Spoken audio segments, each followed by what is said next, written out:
تو خرچ کرنے میں پہلے سب سے تو یہ بات آ گئی کہ اپنے اوپر اور جن پر آپ کا حق ہے اس پر خرچ کرنا.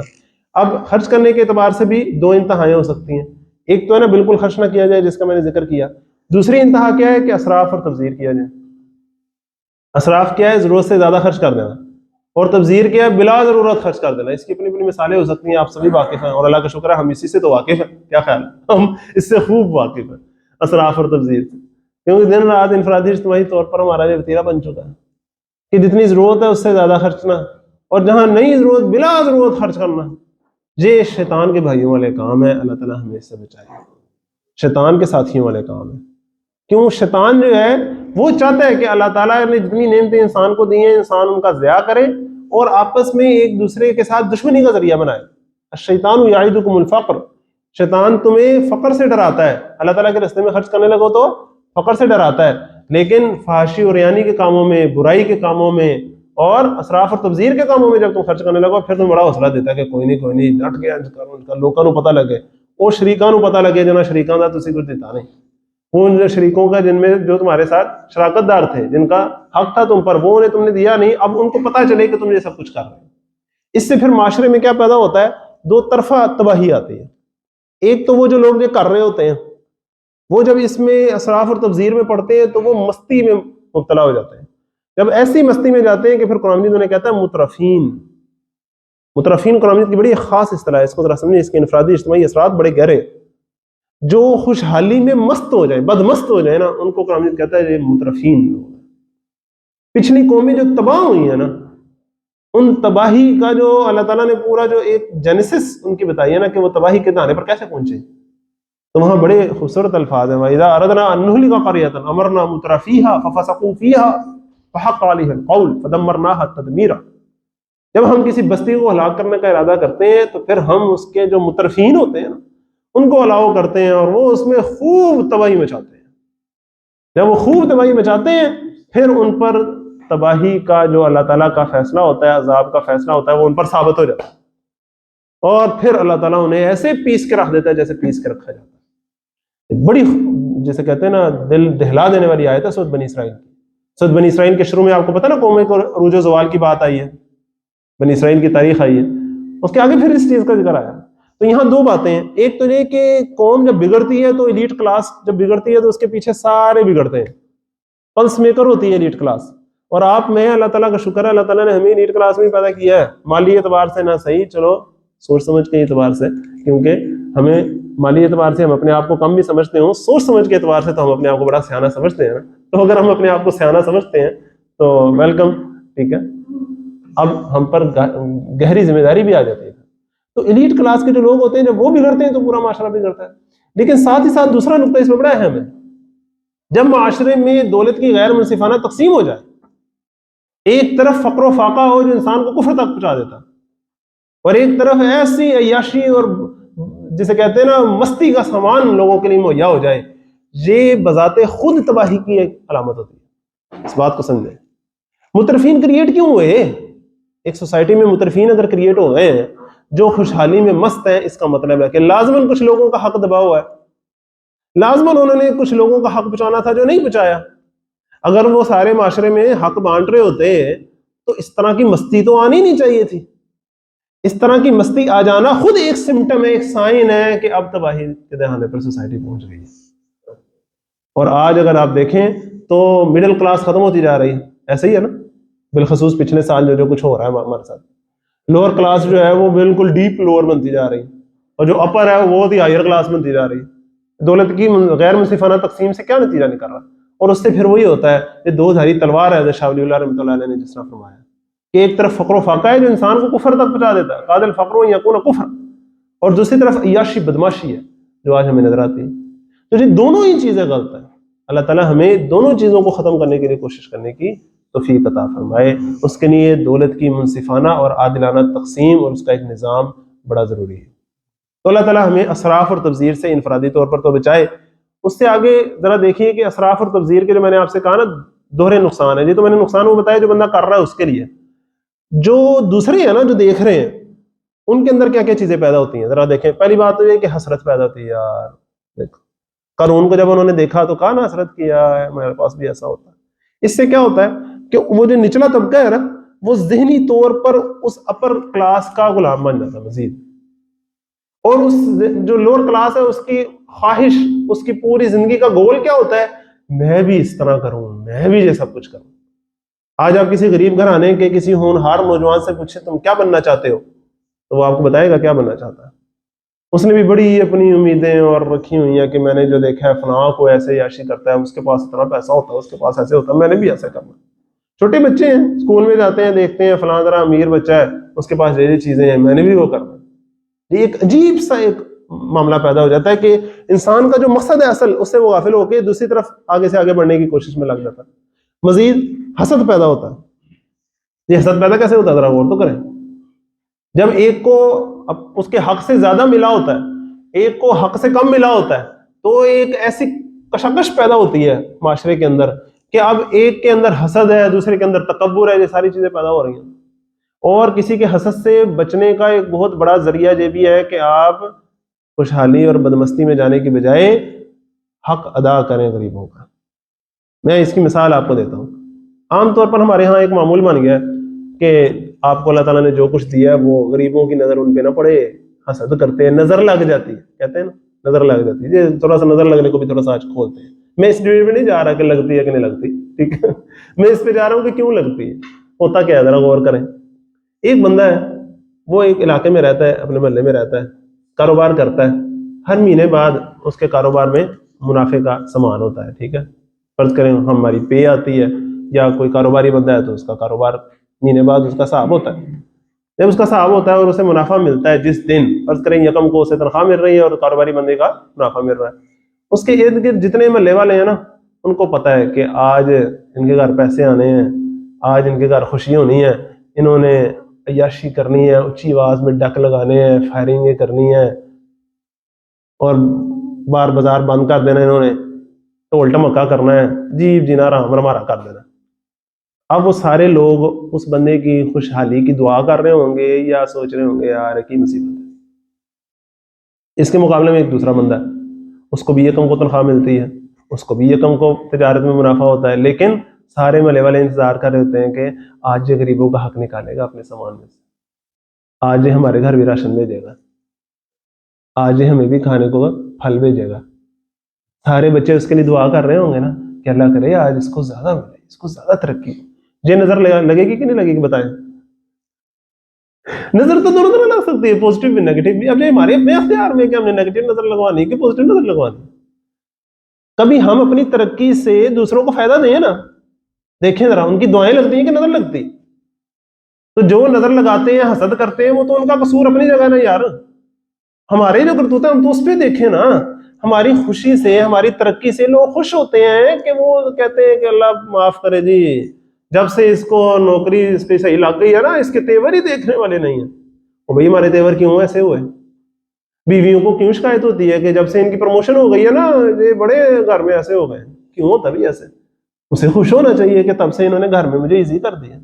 اس کے بھائیوں کو پتا ہونا چاہیے کہ جیسے جیسے ماشاءاللہ ان کی ترقی ہو رہی ہے، یہ ہمارے ساتھ زیادہ گھل ملنے لگے ہیں، ہمارا خیال کرنے لگے۔ بھائی دعا دیں گے کہ نہیں بھائی دوست بتائیں نا ذرا۔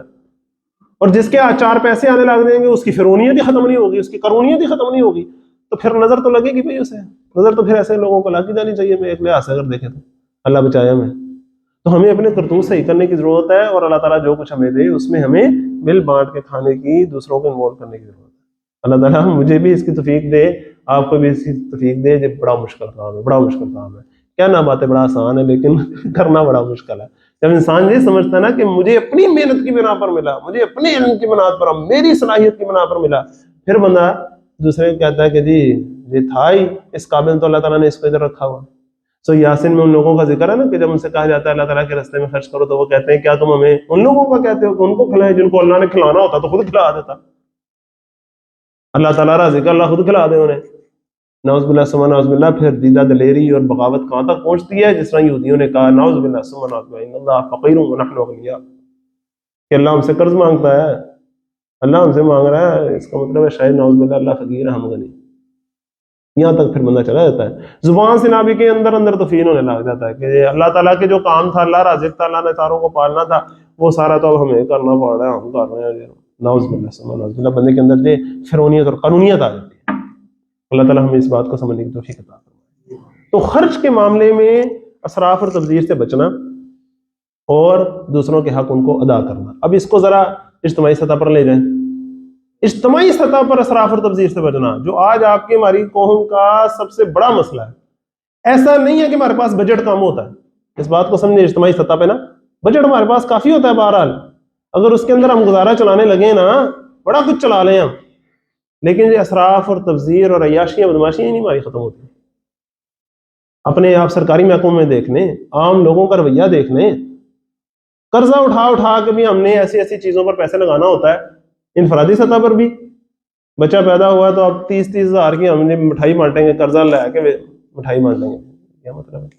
بچی کی شادی آئی ہے، قرضہ اٹھا کے ہم نے ایسی ایسی رسومات پوری کرنی ہے کہ بس ایک مجبوری ہم نے بنائی ہوئی، اپنی خود ساختہ مجبوری۔ اسی طرح اجتماعی سطح پر قرضے لے کے ہم نے جو عیاشیاں بدماشیاں ہم ادھر کرتے ہیں اجتماعی سطح پہ، آپ اندازہ کریں کہ یہ کسی قوم کو سوٹ کرتی ہے یہ چیز؟ پچھلی دفعہ جس طرح میں نے آپ سے کہا تھا کہ انویسٹ کرنا اگر تو ایسی جگہوں پر جس سے آمدن بڑھے، لیکن ہم قرضہ لے کے بھی ایسی جگہوں پہ انویسٹ کرتے ہیں جس سے آمدن نہیں بڑھتی، مزید انویسٹمنٹ کی ضرورت ہوتی ہے۔ ایسے پروجیکٹس ڈیزائن کرتے ہیں جس پر مزید ہمارے اوپر لائبلٹی ہوتی ہے، جس میں ہمیں کنٹینیوسلی سبسڈی دینی پڑتی ہے، اتنا پیسے دے کے اسے چلانا پڑتا ہے تاکہ اگلی حکومت آئے تو وہ سوچتی رہے کہ یار ہے کیوں ہے۔ جو حکومت آتی ہے وہ یہ سوچ رہی ہوتی ہے کہ اگلا سوچے کہ نہ ہی آئیے، ٹھیک ہے، وہ اگلا آ کے اس سے اگلے کے لیے ایسا کر جاتا ہے۔ ہمارا کنٹینیوسلی ایک قومی وتیرہ بن چکا ہے اور اس کو بڑی سمجھداری سمجھا جاتا ہے، اس کو بڑا سیانہ گنا سمجھا جاتا ہے۔ اللہ تعالیٰ ہمیں ان رویوں سے بچائے۔ آپ اپنے ارد گرد دیکھیں نا، میں فرض کریں اب ہاسپٹل میں فرض کریں تو آپ دیکھیں کہ ہمارا ریسنٹلی ابھی ایک ہاسپٹل کا مجھے پتا ہے کہ وہاں ایک بل پاس ہوا کہ جی رینوویشن کرنی ہے جی، جس طرح آپ کو یہاں ٹائلیں نہیں نظر آ رہی، اس سے کچھ کم ہی خوبصورت ہوں گی وہ ٹائلیں، صاف ستھری ٹائلیں، لیکن ساری توڑ کے رکھ دیں گے دوبارہ سے ٹائل لگا دیں گے، سب کچھ مجھے اس کو بھی ایسا کر کے ایسا کر دو، اس کو یہاں سے کر کے اس کو ادھر کر دو، تھوڑا اس کو یہ کر دو۔ یقین کریں میں نے پوچھا باقاعدہ ان سے کہ یار جی صاف تو نظر آ رہی ہے، ان کو کیوں توڑنا؟ کہتے ہیں وہ بل پاس ہوا ہے نا اتنے کروڑ کا۔ میں نے کہا یار کسی اور چیز میں استعمال ہو جائے گا، مریضوں کی دوائیاں نہیں آ رہی، ٹیسٹ نہیں ہو رہے ان کے پورے۔ کہتے نہیں اس کا بل علیحدہ ہوتا ہے، اس کا علیحدہ ہوتا ہے۔ میں نے کہا یار علیحدہ تو ہوتا ہے ٹھیک ہے لیکن استعمال نہیں، کہتے نہیں یہ پیسہ ادھر نہیں لگ سکتا۔ میں نے کہا چلے آپ کو تو قانونی طور پہ اجازت نہیں ہوگی لگانے کی، لیکن جو دینے والے ہیں ان کو بھی کوئی کک سوچ نہیں آئی، جو لینے والے ہیں وہ بھی بتا نہیں سکے کہ نہیں ہمیں اس مقصد کے لیے نہیں، اس مقصد کے لیے ایشو کر دیں۔ نہیں جی میں ابھی یہ نہیں کہہ رہا کہ بیچ میں انہوں نے کمیشن کرنا ہے یا کرپشن کرنی ہے یا کھانا پینا، وہ تو ماشاء اللہ ہم نے کبھی کھایا پیا تو ہے نہیں، ہم نے، میں اس کی طرف نہیں جا رہا، لیکن جو ہمارا اسراف اور تبذیر ہے میں صرف اس پہلو کے اوپر کر رہا ہوں۔ اللہ ہمیں تھوڑا سمجھنے کی توفیق عطا فرمائے۔ بات وہی ہے، قرضہ لے کے ہم کھا رہے ہوں اور پھر اے سی لگایا ہو گھر میں، بڑی ایل سی ڈی والدین کو لگا کے دی ہے جی، ہم نے اے سی والدین کو لگا کے دی، بڑے ہم خدمت گزار ہیں، کھا بھی ہم جو ہے وہ قرضہ لے کے رہے، پیسے پورا نہیں ہو رہا، بندے کا ہم نے قرضہ دینا۔ تو یہ والا صاحب جب ہو جائے، قوموں کا وتیرہ جب یہ بن جائے تو پھر وہ بھی تباہی کے دانے پر پہنچ جاتی ہیں جیسا آج ہم پہنچ گئے۔ اور یہ پھر ایسا جسے کہتے ہیں نا وہ دلدل ہوتی ہے کہ انسان اس کے اندر ایسا پھنستا چلا جاتا ہے کہ پھر اس سے نکلنا بڑا مشکل ہوتا ہے، بڑی قربانی کرنی پڑتی ہے۔ جس طرح ایک فرد کو بھی بڑی قربانی کرنی پڑتی ہے اپنے اخراجات کنٹرول کرنے اور اپنی آمدن بڑھانے کے لیے، ایک گھرانے کو بڑی قربانی کرنی پڑتی ہے، ایک معاشرے کو بڑی قربانی کرنی پڑتی ہے، ایک ملک کو بڑی قربانی کرنی پڑتی ہے۔ یہ ہمارے اجتماعی مسائل ہیں، اس کو سمجھنے کی ضرورت ہے، بڑے ڈیپ مسائل ہیں ہمارے، یہ چھوٹے موٹے مسائل نہیں ہے، کسی ایک آدھے بندے کا قصور نہیں ہے سارا، یہ ہمارا پورا اجتماعی ضمیر مر چکا ہے، قوموں کا ضمیر ہی مر چکا تھا، جو نہ خوب بتدریج وہی خوب ہوا کہ غلامی میں بدل جاتا ہے قوموں کا ضمیر ہی مر گیا ہمارا۔ اللہ تعالیٰ ہمارے ضمیر کو زندہ فرمائے، ہمیں سمجھ آئے باتوں۔ تو پہلی بات تو یہ کہ ہمیں اپنی آمدن بڑھانی ہے، اور دوسرا یہ کہ اپنا خرچ کنٹرول کرنا ہے اور صحیح چیزوں پر خرچ کرنا ہے۔ جسے کہتے ہیں نا جتنی چادر ہو اتنے پاؤں پھیلائے انسان۔ اللہ تعالیٰ ہمیں اس کی توفیق عطا فرمائے، انفرادی سطح پر بھی اور اجتماعی سطح پر بھی۔ آپ اندازہ کریں مدینے میں کس طرح جب ریاست مدینہ اپنے نئے دور میں تھی کتنی معاشی مشکلات تھی اس کی۔ آج ہماری آپ کی اتنی مشکلات نہیں ہیں جتنی ان کی تھی، مینج کر کے دکھایا انہوں نے۔ تو مینج انسان کر سکتا ہے، آج بھی اگر انسان ہمت کرے، غیرت اگر اس کے اندر ہو تو وہ مینج کر سکتا ہے۔ اللہ تعالیٰ آپ کو مجھے اس کی توفیق عطا فرمائے۔ اب جب آمدن اور خرچ کے بعد چیز آ جاتی ہے بچت کی، ٹھیک ہے نا، اگر آمدن زیادہ ہوگی خرچ کم ہوگا تو انسان کے پاس پلس بچ جائے گا، آمدن کم ہوگی خرچ زیادہ ہوگا تو کیا ہوگا؟ مائنس ہو جائے گا۔ اب مومن اللہ تعالیٰ کو وہ پسند ہے جو دینے والا ہاتھ ہے لینے والے کی نسبت. کیا مطلب؟ جس کی یا تو آمدنی زیادہ ہو یا خرچ کم ہو, کچھ نہ کچھ کریں, نتیجہ یہ نکالیں کہ ہاتھ ادھر سے کدھر چلا جائے, ادھر چلا جائے. ہمت آپ کریں, اگر آپ سے کمایا نہیں جاتا خرچ کم کر کے دکھائیں, اگر آپ سے خرچ کنٹرول نہیں ہوتا کما کے زیادہ دکھائیں, کچھ نہ کچھ کریں, نتیجہ یہ نکلے کہ آپ دینے والے بنے, لینے والے نہیں. اللہ تعالیٰ آپ کو مجھے دینے والا بنائے, ہاتھ پھیلانے والا نہیں. اندازہ کریں اس زمانے کا کہ جب آپ صلی اللہ علیہ وسلم نے فرمایا کہ دینے والے ہوں گے لینے والے نہیں ہوں گے, تو بچت کے معاملے میں کیا ہے؟ اگر بچت ہو گئی اب اس کے ساتھ کیا کرنا ہے, تو سوچیں کیا کرنا ہوگا. ٹاپ پہ یہ ہے کہ اگر بچت ہو گئی ہے تو اسے اللہ کے راستے میں خرچ کرنا. ٹاپ پہ یہ ہے انفاق فی سبیل اللہ, اللہ تعالیٰ کے راستے میں خرچ کرنا, یہ ہے ٹاپ کی چیز. اللہ تعالیٰ آپ کو مجھے اس کی توفیق عطا فرمائے. کیا فرمایا گیا؟ وَيَسْأَلُونَكَ مَاذَا يُنْفِقُونَ, جب وہ آپ سے پوچھتے ہیں کہ کیا خرچ کریں, قُلِ الْعَفْوَ, ان سے کہیے جو ضرورت سے زیادہ خرچ کر دیں. اب اس کی دو رخ ہیں. ایک رخ کیا ہے؟ جو ضرورت سے زائد ہے اس کو خرچ کرو, اپنی ضرورت پوری کر گئی. وہ صحابی والا واقعہ ذہن میں لے آئے کہ ایک ہی دن میں تو کیا کروں, تو آپ صلی اللہ علیہ وسلم نے فرمایا اپنے اوپر ہی خرچ کرو, ظاہر بات ہے تم نے اور کیا کرنا اگر تمہارے پاس ہے ہی 1 روپیہ. اب جو ضرورت سے زائد ہے اس کو خرچ. اب ضرورت اپنی بنی ہوگی, کسی بندے نے اپنی نظر میں ضرورت کا ایک کرائٹیریا بنایا ہوگا, کسی دوسرے کی نظر میں ضرورت کا کرائٹیریا ڈفرنٹ ہوگا. اللہ تعالیٰ نے یہاں ضرورت کا کرائٹیریا نہیں بتایا آپ کو میرا, وہ آپ ہی میرے اوپر چھوڑ دیا. جتنا ہمارا دل آخرت سے لگتا چلا جائے گا اتنا ہمارا ضروریات سکڑتی چلی جائیں گی. کئی آسائشیں جو ہم نے اپنی ضرورت بنائی ہوئی ہیں وہ ہمیں پتہ چلتا جائے گا کہ یار یہ تو آسائشیں ہیں, اس کے تو وغیرہ چھوڑا وغیرہ چلتا ہے. ضروریات کم سے کم ہوتی چلی جائیں گی. جو ہم نے 10 سال کی پلاننگ کر کے ضروریات اپنی رکھی ہوئی تھیں وہ 5 سال پہ رہ جائیں گی, سال پہ رہ جائیں گی. قربانی کا جذبہ بڑھتا چلا جائے گا.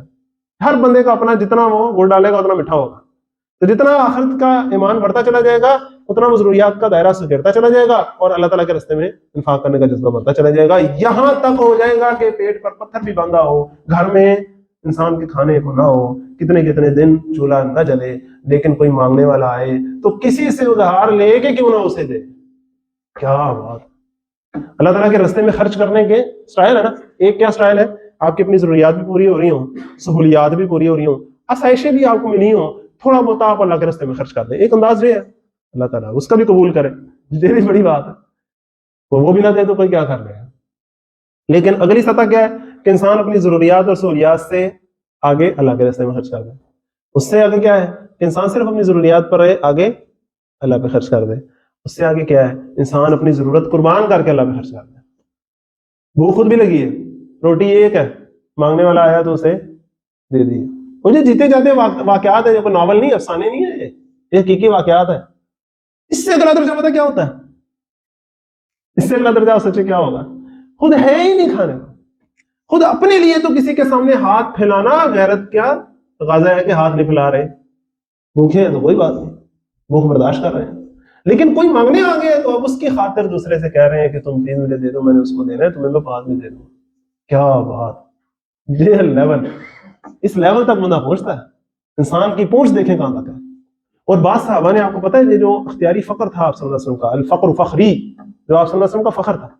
دیکھیں فقر 2 طرح کا ہے. ایک فقر تو وہ ہے جو انسان کو کفر تک پہنچا دیتا ہے, سمجھ لیں, اور ایک فقر یہ ہے جو آپ صلی اللہ علیہ وسلم کا فخر ہے. کیسا؟ 2 فقر ہیں, اس میں بھی فرق کرنے کی ضرورت ہے. ایک فقر وہ ہے کہ جو انسان اپنی بدواریوں کی وجہ سے, اپنی سستی اور کاہلی کی وجہ سے, اپنی عیاشیوں کی وجہ سے انسان فقر تک پہنچ جاتا ہے, چاہے انفرادی سطح پر چاہے اجتماعی سطح پر. وہ فقر اور ہوتا ہے. ایک وہ ہے کہ انسان بھرپور محنت کرنے کے قابل بھی ہو, بھرپور محنت بھی کرے, دنیا کو حاصل کر سکتا ہو, کرے بھی, پھر اللہ کے راستے میں سب کچھ خرچ کر کے خود فقر کی زندگی پہ آ جائے, پوری دنیا فتح کرے, کسرا کے اور ایران کے سارے جو ہے وہ خزانے آ اترے مدینے کے گاؤں میں, اور پھر بھی وہ سارے اللہ کے راستے میں خرچ کر کے خود کپڑے جو ہے وہ گھٹے ہوئے سی لے. یہ ہوتا ہے فقر. اللہ تعالیٰ ہمیں یہ والا فقر نصیب فرمائے. یہ تھا فقر حیدری اور حضرت عمر کا اور خلفائے راشدین کا اور آپ صلی اللہ علیہ وسلم کا فقر. ریال فقر فخری. اللہ تعالیٰ ہمیں اس فقر میں بھی آپ صلی اللہ علیہ وسلم کی پیروی کرنے کی توفیق عطا فرمائے. تو آپ صلی اللہ علیہ وسلم کی سیرت کو ہم دیکھتے ہیں, صحابہ کو دیکھتے ہیں, تو ہمیں کیا محسوس ہوتا ہے کہ ایک تو وہ زمانہ تھا نا کہ جب واقعی کھانے کو کم تھا, بعد میں کیا آیا, سہولیات آ گئی, سب کچھ آ گیا. آپ کو پتہ ہے بعد میں جب اتنی بڑی 3 براعظموں تک جب سلطنت چلی گئی ہے, کئی صحابہ کا وظیفہ لگا ہوا, کئی ازواج مطہرات کا وظیفہ لگا ہوا بیت المال میں سے, اور وہ کرتی کیا تھی, جس دن, آج کی زبان میں یکم کہہ لوں, ٹھیک ہے, تو یکم کو ان کے پاس آیا جیسے وظیفہ, اسی دن رات ہونے سے پہلے انہوں نے سارا بانٹ دیا, سارا بانٹ دیا, مجھے اس کو دیا, مجھے اس کو دیا, مجھے اس کو دیا. حضرت عائشہ رضی اللہ عنہا کے بارے میں بھی آتا ہے اور بھی ازواج مطہرات کے بارے میں آتا ہے کہ جب ان کا آیا جو ان کا وظیفہ تھا تو انہوں نے سارا اپنی جو ملازمت تھی اسے کہا کہ اس کو اتنے حصوں میں تقسیم کرو، جو فلاں کی کر دیا، جو فلاں کی کر دیا. جب سارا بانٹ دیا تو ملازمہ نے بعد میں بتایا کہ بیوی جی وہ تو گھر میں کھانے کو تو کچھ بھی نہیں تھا. کہتے اچھا پہلے بتاتی تھوڑی اپنے لیے رکھ لیتے. چلو کوئی بات نہیں، اللہ خیر کرے، پانی سے ہی روزہ افطار کر لیں. یہ ہوتی بات. کئی صحابہ نے پتا کیا کیا تھا، جب میں نے پڑھا تو مجھے یقین نہیں آیا. کچھ صحابہ نے اپنے گھر میں جس طرح لیٹر باکس نہیں ہوتا ہمارا، باہر لیٹر باکس ہوتا ہے نا، آ کے لیٹر ڈال جاتا ہے کچھ دے جاتا ہے ہمیں، ٹھیک ہے نا. انہوں نے اپنے گھر میں لیٹر باکس کی طرح کا باہر ایک روشن دان سے بنایا ہوا، اس میں اشرفیاں اور جو درہم دینار رکھے ہوتے. ایسا جو ضرورت مند ہے لے کے جائے، جتنا اس کو چاہیے لے جائے، کوئی مسئلہ. کیا بات، یہ کیفیت ہے، یہ انتہا کی کیفیت، یہ ایکسٹریم کی کیفیت کہ خود کھانے کو نہیں ہے لیکن اللہ کے راستے میں قربان کرنے کا ایسا جذبہ. اچھا اب یہ جو ایکسٹریم ہے نا، یہ ایکسٹریم پر کچھ نہ کچھ لوگ ضرور چاہیے ہوتے ہیں معاشرے کے لیے. میں یہ نہیں کہتا کہ ہم سارے اس پہ پہنچ جائیں گے، ایسا نہیں ہے، ٹھیک ہے، اور اس سطح تک تو ہمارے اندر اتنا جگر ہی نہیں کہ ہم پہنچ سکیں. لیکن وہ ایک ہائی آئیڈیل گول سیٹ کر گئے صحابہ اور آپ سے. تو ہم میں سے کچھ نہ کچھ لوگوں کو تو ہمت کرنی پڑے گی اس طرف آگے رخ کرنے کی، تو ہی معاشرے کے اندر وہ معاشی برکات آ سکیں گے جو خلافت راشدہ کے نتیجے میں اور آپ صلی اللہ علیہ وسلم کی تعلیمات کے نتیجے میں آئی. اس کے بغیر نہیں آ سکتی. کچھ نہ کچھ لوگوں کو تو ہمت کرنی پڑے گی، بالخصوص وہ لوگ جو عدل و انصاف کے نظام کا قیام کرنا چاہتے ہیں، ان کو تو ہمت کرنی پڑے گی. کیوں بلا؟ اللہ تعالیٰ کے راستے میں خرچ کرنے کے مختلف درجات جو میں نے آپ سے بیان کیے، اس میں سب سے بیسک لیول پر تو زکوٰۃ ہے نا، جو آپ سے زبردستی ریاست نے لینے نہیں. ایسے ہی ہے نا، آپ نہیں دیں گے تو اگر اسلامی ریاست ہے تو وہ لڑے گی، قتال کرے گی. حضرت ابو صدیق رضی اللہ عنہ کا جو لیول ہے، تو زکوٰۃ جو ہے اسی طرح عشر ہے، اسی طرح خراج ہے، اسی طرح دوسرے جو لازمی جو ٹیکس ہیں ریاست کے، وہ تو آپ سے لے گی تاکہ وہ امیروں سے لے اور ترد الی فقرائہم، فقیروں کی طرف ان کو لوٹا دے تاکہ ان کا حصہ ان کو پہنچ جائے، تاکہ معاشرے میں بنیادی جو کفاف کا معاملہ ہے، بنیادی جو ان کے زندہ رہنے کے لیے جو چیزیں ضروری چاہیے وہ ان کو مہیا کی جا سکے. کوئی بھی بھوکا نہ سوئے، کوئی بھی اس لیونگ سٹینڈرڈ سے جو بیسک منیمم لیونگ سٹینڈرڈ اسے نیچے نہ گر جائے، انسانی سطح برقرار رکھ سکے ہر شخص. اس کو قائم کرنا تو ریاست کی بھی ذمہ داری ہے. وہ اللہ پروردگار ہے، اللہ حاکم ہے، تو اللہ کا جو نائب اور خلیفہ ہے اس نے بھی پرورش کر کے دکھانی ہے اللہ کی بندگی. یہ خلیفہ کی ذمہ داری ہے، یہ خلافت کے نظام کی ذمہ داری ہے، اسلامی حکومت کی ذمہ داری اس نے کر کے دکھانی، اور امیروں سے لے کے اس نے فقیروں پر لوٹانا ہے. لیکن اس کے لیے اس نے یہ بیسک کا سارا معاملہ رکھا ہوا ہے زکوٰۃ کا. لیکن زکوٰۃ بھی آپ کو پتہ ہے جن اموال پر ہوتی ہے، وہ اموال دو طرح کے ہیں نا، اموال ظاہرہ، اموال باطنہ. دوسرے الفاظ میں کہیں، ایک وہ مال ہے جو ریاست کے جیسے کہتے ہیں لکھت پڑھت میں آپ کے نام رجسٹرڈ ہے، اس نے آپ کی زکوٰۃ اس میں سے نکالنی ہے. کچھ ہے جو صرف آپ کا ذاتی مال ہے، باطنہ ہے، آپ کو پتا ہے کہ آپ کے پاس مال ہے، اس کا آپ نے انڈیویجلی نکالنا ہے، آپ نے خود زکوٰۃ جو ہے وہ اپنے غریبوں کو دینی ہے ڈھونڈ کے. اس سے آگے پھر صدقہ خیرات ہے، اس سے آگے پھر قول العفو تک کی کیفیت ہے. تو جو افراد چاہتے ہیں کہ وہ معاشرے میں زکوٰۃ کا نظام قائم کریں، ان کو خود قول العفو کی سطح پر جانا پڑتا ہے.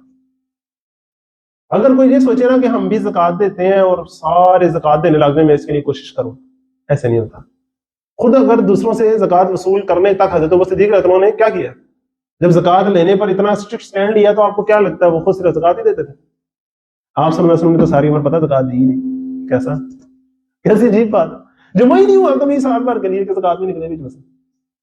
کچھ لوگوں کو تو اس سطح پر جانا پڑتا ہے، پھر ہی زکوٰۃ کا نظام قائم ہوتا ہے. اگر ہم سوچیں کہ میٹھے میٹھے ٹھنڈے ٹھنڈے سب کچھ ہو جائے، ایسے نہیں ہوتا. کچھ لوگوں کو تو ہمت کرنی پڑتی ہے. اللہ تعالیٰ ہمیں ان لوگوں کو شامل فرمائے. بڑا جیسے کہتے ہیں نا مشکل کام ہے، بڑا مشکل کام ہے، بڑا درد والا کام ہے. تو اللہ تعالیٰ آپ کو مجھے اس کے لیے قبول فرمائے. اب اجتماعی سطح پر آج خرچ کرنا، ایک ریاست ہے، اس پر کبھی آپ نے سوچا نہیں ہوگا. ایک ریاست ہے، اس کی آمدن اور اس کا خرچہ ہوتا ہے نا ریاست کا بھی، اور اس میں ڈیفیسٹ جو ہمارا چلتا رہتا ہے، یہ تو آپ کو پتہ ہی ہوگا، کافی چلتا رہتا ہے ٹھیک ہے نا. جو اسلامی ریاست ہوتی ہے، اللہ تعالیٰ کو ایسا اسلامی ملک پسند ہے جس کا جو بجٹ ہے وہ پلس میں جا رہا ہو. ایسا اگر اللہ تعالیٰ کو ایسا مومن پسند ہے جو دینے والا ہے دینے والے کے بجائے، تو اللہ تعالیٰ کو کون سا اسلامی ملک پسند ہوگا؟ ذرا غور کریں. کبھی یہ سوچا ہم نے؟ جس لمحے ہم اپنے بجٹ میں سنتے ہیں نا بجٹ ہمارا اتنے خسارے سے دوچار ہو گیا، ہمیں سمجھنا چاہیے کہ وہ اللہ کو پسند نہیں آیا. ہم نے کبھی سوچا ایسا؟ ہم نے اس کو مذہبی یا دینی ایشو سمجھے نہیں. ہم سوچتے ہیں تو پتہ نہیں، وہ ہوتے ہیں جن کا کوئی بجٹ ہوتا ہے، جن کا کچھ ہوتا ہے، وہ خسارے میں گیا. اور بھائی ہم سب اللہ تعالیٰ کے ناپسندیدہ بندوں میں شامل ہو جاتے. سب پسندیدہ بندے تو ہم تب بنیں گے نا جب ہم دینے والے ہوں، مانگنے والے نہ ہوں. جب انسان دینے والا ہوتا ہے تو اب ملکی سطح پر کیا ہوتا ہے بھلا؟ آپ غور کریں. ہمیں یہ جو لوگ ایڈ دیتے ہیں، امریکہ دیتا ہے، فلاں ایڈ دیتا ہے، سب کچھ دیتا ہے، پھر ہم کہتے ہیں وہ اپنے نا مقاصد پورے کرتے ہیں، اپنے ایجنڈے پورے کرتے ہیں. بھی کرنے ہیں انہوں نے، جنہوں کا دانے ہونا کملے بھی سے آنے. اب انہوں نے اگر آپ کو کھانے کو کچھ دینا ہے تو فری ڈنر، تو پھر فری لنچ تو کہیں نہیں ہے. آپ سے وہ اپنے کام تو پورے کروائیں گے. تو مومن اگر اس قابل ہو کہ وہ لوگوں کو دیتا ہو تو پھر وہ اپنی دعوت و تبلیغ کے لیے اس کو سہولیات ملیں گے کہ نہیں ملیں گے؟ ذرا سوچیے. تو ریاست مدینہ جو قائم ہوئی تھی، آپ صلی اللہ علیہ وسلم نے جو قائم کی تھی، اندازہ کریں اس کے اوپر کتنے تلخ حالات گزر رہے ہیں، کس قدر بین ہے اس پر. مکے سے وہ تجارت نہیں کر سکتا جو پورے عرب کا تجارتی ہب ہے. ارد گرد اور کئی دشمنیاں اس کی، منافقین ہے، یہودیوں سے دشمنی ہے، کیا کیا کچھ ہے. لیکن ایسا کمال مینج کیا ہوا ہے آپ صلی اللہ علیہ وسلم اور صحابہ نے کہ مکے میں قحط پڑتا ہے اور امداد پتہ کون کرتا ہے؟ مکے میں قحط پڑ گیا، آپ صلی اللہ علیہ وسلم اور صحابہ مدینے میں، آپ صلی اللہ علیہ وسلم وہاں سے ایک قافلہ بھیجتے ہیں امداد کا. کیا بات. اور کہتے ہیں جا کے اعلان کرنا کہ مکے کے غریب لوگ جو ہیں، مسکین لوگ ہیں، نادار ہیں، ان کو بتانا تمہارے قرشی بھائی نے تمہارے لیے تحفہ بھیجا، تمہارے بھائی محمد صلی اللہ علیہ وسلم نے تمہارے لیے تحفہ بھیجا. کیا بات. اب مجھے بتائیں، مکے کا ایک غریب آدمی، اسے پتا ہے کہ یار قید پڑ گیا ہے، یہ جو سارے امیر ہیں نا، ادھر کے سارے سردار جو ہیں مکے کے، انہوں نے تو اپنی تجوریوں کے دروازے بند کر دیے. انہوں نے تو کیا کیا، جا کے سارے ہائپر سٹار سے اور سارے بڑے بڑے جو مالز ہیں ان سے ساری چیزوں پکڑ کے انہوں نے اندر چھپا لی ہیں. ایسے ہی کرتے ہیں نا مفاد پرستی. جب انہوں نے تو ایسے کر لیا. اور ایک وہ ہمارے محمدی بھائی ہیں صلی اللہ علیہ وسلم، محمد بھائی صلی اللہ علیہ وسلم، جن کو ہم نے 13 سال یہاں تنگ کیا، کیسے کیسے ہم نے انہیں مصیبتیں کی، اور پھر وہ ہجرت پر مجبور ہو گئے. پیچھے ان کا مال، ان کا گھر، ان کی دکان، سب کچھ ہم نے ضبط کر لیا. دھمکی امیز ہم نے خط لکھے، ہزار ہزار کی فوجیں لے کے ہم ان پر گئے، 3,000 کی، 10,000 فوج لے کے گئے ہم ان کا علاقہ کرنے، اور پورے مدینے کو ایک لحاظ سے قتل عام کرنے تک ہم وہاں گئے. اور دیکھو اس نے ہماری مدد کو مال بھیجا. اندازہ کر سکتے ہیں دل فتح ہو گئے ہوں گے اسی دن کے دن. مکہ تو فتح بعد میں ہوا نا، مکہ میں کہتا ہوں اسی دن فتح ہو گیا، دل فتح ان کے ہو گئے. یار ہمارے بھائی تو اصل میں وہ تھے، خیال تو ہمارا ان کو تھا. یہ ہم نے کن لوگوں کی خاطر کن کے ساتھ زیادتی کرتے رہے. یہ ہوتا ہے اسلام. آج بھی اگر صحیح اسلامی ریاست ہوگی تو وہ صرف وہ نہیں ہوگی جو اپنے شہریوں کے بنیادی ضروریات کا خیال رکھے بھائیو. وہ اپنے شہریوں کی بنیادی ضروریات سے آگے بڑھ کر آسائشیں اور عیاشیاں انہیں پھر بھی نہیں کرنے دے گی. انہیں کہے گی نہیں، افریقہ میں بیٹھا تمہارا ایک بھائی بھوکا ہے، اگر ایک فرد ہے اس کا ہمسایہ اگر بھوکا سوتا ہے تو اس کا ایمان نہیں ہے. تو ایک اسلامی ملک کا ہمسایہ ملک اگر فرض کرے بھوکا ہے تو وہ کیسے مسلمان ہو سکتا ہے یار؟ سوچے تو صحیح آپ. ہم یہاں کھا پی رہے ہو، یاشیاں بدماشیاں کر رہے ہو، اور ساتھ ہمارا ہمسایہ ملک افغانستان ہو، چاہے ایران ہو، چاہے انڈیا میں تمہارے مسلمان کیوں نہ ہو، چاہے عام انسان ہی کیوں نہ ہو، ایتھوپیا میں اور افریقہ میں لوگ بچے بھوک سے مر رہے ہوں اور ہم ادھر جو ہے وہ کھانے ضائع کر رہے ہوں. یہ اسلامی ملک ہوتے ہیں؟ کیا تصور ہم نے اسلام کا سمجھا ہوا ہے؟ بات کو سمجھے نا. اسلام ایک شخص کے لیے، ایک گھرانے کے لیے، ایک ملک کے لیے بھی ہے. تو اسلامی ملک، اسلامی ریاست تو پھر وہ ہوتی ہے جو پوری دنیا کی انورٹڈ کامرس میں کہوں نا تو واقعی ٹھیکیدار ہوتی ہے. اس میں ٹھیکہ لیا ہوتا سب. دنیا میں کہیں ظلم ہو رہا ہو تو اسے آواز بلند کرنی ہوتی ہے. دنیا میں کہیں قحط آ جائے، کہیں زلزلہ آ جائے، کہیں سیلاب آ جائے، کچھ آ جائے، وہ سارے جہاں کا درد اس کے جگر میں ہوتا ہے. اللہ تعالیٰ آپ کو مجھے ایسا مسلمان ملک بننے کی توفیق عطا فرمائے. دیکھیں گول کتنا بڑا ہے ہمارا. ابھی تو ہم جگہ جگہ پھرتے ہیں کہیں سے ہمیں کچھ مل جائے. اصل میں ہمارا مقصد کیا ہے؟ ہم جگہ جگہ پھرے کہ کہیں کسی کو ہماری کی ضرورت تو نہیں. مختلف ملکوں کے بجٹ پیش ہو رہے ہوں، کسی ملک کا اگر خسارہ آ گیا ہے تو ہم جا کے انہیں مشورے دے رہے ہوں کہ بھائیو ایسے آمدن بڑھاتے ہیں، ایسے خرچ کم کرتے ہیں، اور اگر تمہیں ضرورت ہے ہم سے لے لو، کوئی بات نہیں. جب ضرورت ہوگی، جب پوری ہو جائے گی واپس کر دینا. سوچے کیسے یوٹوپیا کی باتیں لگ رہی ہیں نا آپ کو، خیالی خیالی باتیں لگ رہی ہیں نا. یہ ہیں باتیں تو یہ ہیں، بات تو سچ ہے مگر بات ہے رسوائی کی. باتیں تو سچی ہیں. اللہ تعالیٰ ہمیں اس کی توفیق عطا فرمائے. اب خرچ کرنے سے اگلی بات کیا ہے؟ اگر اتنی ہمت نہیں ہے کسی کے اندر تو چلو قرضہ دے دو. قرضہ دینا کیا ہے کہ کسی کو قرضہ دے دیا کہ تم بعد میں مجھے واپس کر دینا، مطلب ملکیت تو آپ کی رہی. جب آپ نے اسے دے دیا تو ملکیت ہی اس کی ہو گئی نا. قرضے میں کیا ہے؟ ملکیت آپ کی ہے، آپ نے اسے دے دیا کہ یار اتنے دیر استعمال کرو پھر مجھے دے دینا. دو طرح کا قرض ہوتا ہے، ایک ہوتا ہے جو معینہ مدت کے لیے ہوتا ہے، ایک جو غیر معینہ مدت کے لیے ہوتا ہے. معینہ مدت کے لیے جو قرض ہوتا ہے اس کے بارے میں قرآن نے لکھت پڑھت کے احکامات کی بڑی تفصیل بیان کی. قرآن کی سب سے بڑی آیت کون سی ہے پتہ ہے؟ آیت المدائنہ اسے کہتے ہیں، آیت الدین بھی کہتے ہیں. لین دین کی لکھت پڑھت کی آیت ہے. اور پھر اسی بات پر آ جائیں جو لکھت پڑھت کی پچھلی دفعہ بات ہوئی تھی، مس ڈکلیریشن کی بات ہوئی تھی، کنسیلمنٹ کی بات ہوئی تھی، اپنے ایسٹس چھپانے کی بات ہوئی تھی. آج ہمارے معاشرے کا یہ مسئلہ ہے کہ نہیں، لاکھوں کروڑوں کی تجارت چل رہی ہے لیکن کاغذوں میں جو ہے وہ آ ہی نہیں رہی. سوچیں یہ ہمارے ملک کا مسئلہ ہے کہ نہیں ہے؟ کئی قسم کی چیزیں یہاں سریعام مل رہی ہیں، لیکن کاغذوں میں دیکھیں تو وہ تو پاکستان میں آتی ہی نہیں باہر سے، پتہ نہیں کہاں سے آ جاتی ہے. یہ سارا کچھ حقیقت ہے، یہ ہمارے کرتوت ہیں جس کی وجہ سے ہم پھنسے ہوئے ہیں. تو لکھت پڑھت کرنا یہ انتہائی اہم چیز ہے، اور اس کے بارے میں کتنی تفصیل سے اللہ تعالیٰ نے حکم دیا کہ عدل کے ساتھ ہو، گواہی دینے والا صحیح گواہی دے، جب اسے بلایا جائے تو ڈرامے بازی نہ کرے، واپس آئے صحیح طرح گواہی دے، کسی کے خوف میں مبتلا ہو کر اور گواہی سے پھرے نہیں، جس کو لکھنے کا کہے وہ لکھے، صحیح لکھے، انکار نہ کرے. کیسی تفصیل بتائی. اللہ تعالیٰ ہمیں عمل کی توفیق عطا فرمائے. تو قرض جب کوئی دیتا ہے تو اس کی بھی شان دیکھیے آپ. قرض کی شان دیکھیے کہ کلو قرض صدقۃ، سادی سیدھی سا نا، چھوٹی سی، یاد ہو جائے گی، یاد ہو جائے گی. اللہ تعالیٰ ہمیں یاد رکھنے کی توفیق عطا فرمائے. کلو قرض صدقۃ، ہر قرض صدقہ ہوتا ہے. کلو قرض، عربی کی ایسی اصطلاح ہے کہ جو بھی تم کسی کو قرض دیتے ہو نا وہ صدقہ ہوتا ہے. جی بڑا خاص صدقہ ہے. وہ جو دوسرا صدقہ ہوتا ہے اس میں تو آپ صدقہ دے دیتے ہیں نا. قرض میں کیا ہوتا ہے، جتنی دیر تک دیے رہتے اتنی دیر آپ کو صدقے کا ثواب ملتا چلا جاتا. اچھا اگر معینہ مدت کے لیے قرض ہے، وہ مدت آ گئی پوری، آپ نے اگلے سے مانگا واپس، اور اگلا آپ کو کہتا بھی نہیں میرے پاس ابھی گنجائش نہیں ہے. اب آپ اسے مہلت دیتے ہیں، اب آپ کو ڈبل صدقے کا ثواب ملے. کیسا؟ پہلے سنگل صدقے کا ملا تھا، اب ڈبل صدقے کا ملا. قرض دیکھیں کیسی چیز ہے، اس کو سمجھنے کی ضرورت ہے، کیونکہ اب میرے بعد آہستہ آہستہ سود پہ لے کے جانی ہے. اب سود کیا ہوتا ہے بھلا پتہ نا آپ کو؟ قرض میں جو انسان منافع لیتا ہے دوسرے سے، سود ہے، فکس منافع جب آپ لیتے ہیں. اب سود کا لفظ کیا ہے اردو کا، ذرا غور کریں. سود کا لفظ اردو میں کیا مطلب ہوتا ہے سود کا؟ سود و زیاں، سنا ہوگا اقبال کی شاعری میں، فریب سود و زیاں. سود کہتے ہیں فائدے کو.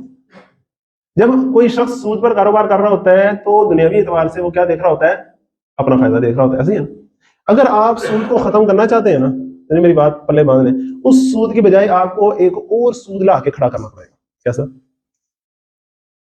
اگر آپ سود کو ختم کرنا چاہتے ہیں نا تو اس کی جگہ ایک اور سود لا کے کھڑا کرنا پڑے گا.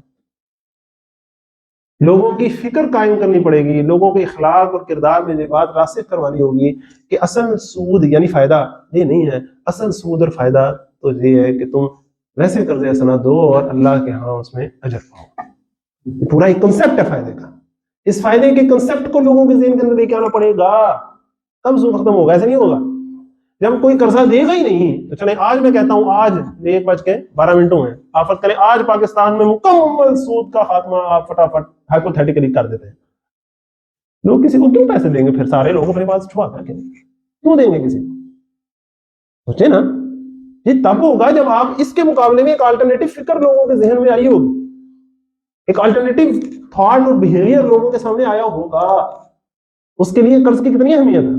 کلو قرض صدقۃ، ہر قرض جو ہے وہ صدقہ ہوتا ہے، اور جب مہلت پوری ہو جاتی ہے تو ڈبل ہو جاتا ہے، ڈبل صدقہ ہوتا ہے. ایسا. اور جب کوئی صدقہ، جب کسی کو کوئی قرضہ دیتا ہے تو اس سے جب وہ لینے جاتا ہے، اس سے بات کرنے جاتا ہے تو اسے بڑے ہی اچھے طریقے سے اور خوبصورت طریقے سے بات کرنی چاہیے. اسی تصویر کا دوسرا رخ ہے جو زیادہ سخت ہے. یہاں تک تو باتیں ہم نے پہلے سنی ہوں گی. جو تصویر کا دوسرا رخ ہے نا قرض کا، جو بڑا خوبصورت ہے. ایک قرض ہنسنا ہوتا ہے نا، ایک قرض ہنسنا ہوتا ہے. بھی سنا ہوگا آپ. اس میں آپ قرض لے لیتے ہیں، جو بگلا لینے آتا تو آپ ہنس دیتے ہیں آگے. اچھا پیسے لے نہیں آگے تو بڑی تو امید لگ گئی. تو جب انسان کا یہ رویہ ہو کہ انسان قرض لے اور واپس نہ کرے یا ڈیلے کرے خام خواہ. اب ہمارے یہاں معاملہ کیا ہوتا ہے؟ پہلی بات تو یہ ہے کہ ہمارا رویہ کیا ہونا چاہیے؟ محنت کر کے کمائی کریں، اپنی آمدن بڑھانے کی کوشش کریں، جتنی ضرورتیں ہیں اس کو پورا کریں، اللہ سے مدد مانگیں. بازار جو ہے وہ اللہ کے دسترخوان ہے. کیسا بازار کیا ہے؟ اللہ کے دسترخوان ہے. جو جاتا ہے وہاں محنت کرتا ہے، اللہ اسے کچھ نہ کچھ دیتا ہے. کسی بڑے آدمی کے دسترخوان پہ جائیں آپ تو وہ خالی ہاتھ نہیں جاتا نا. اللہ کے دسترخوان ہے، آپ جائیں محنت کریں، انشاءاللہ اللہ برکت ڈالے گا. اللہ تعالیٰ برکت ڈالے. تو ایک تو ہے آپ محنت کریں، دوسرا یہ کہ آپ اپنے اخراجات کم کریں.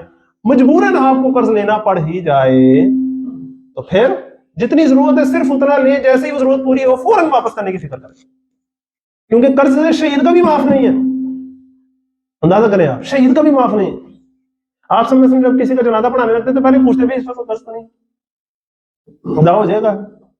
اگر صحابہ کہتے ہیں ہاں جی ہاں ادا ہو جائے گا، جو فلاں کر لیا پھر تو ٹھیک ہے. بعض اوقات آپ سمجھیں پھر کہتے ہیں پھر تو خود ہی پڑھا دو. اگر کوئی بندہ قرض لیتا ہے اور ضرورت اس کی پوری ہو جاتی ہے اور وہ واپس کرنے کی بجائے اور آگے سے آگے اپنی ضرورتیں نکالتا رہتا ہے اور کرتا رہتا ہے. فرض کریں مجھے ضرورت ہے ₹1,00,000 کی، میں نے ₹1,00,000 کا قرض لے لیا. اب 2 مہینے بعد میری ضرورت ختم ہو گئی، لیکن میں سوچ رہا ہوں کہ یار وہ جس کو میں نے دینا ہے اس کو تو نہیں نا پتا کہ میری ضرورت ختم ہو گئی. کیا خیال ہے؟ اس نے مجھے دے دیا، کوئی بات نہیں، میں تھوڑا سا ذرا دے دیتے ہیں، اس میں کون سی بات ہے.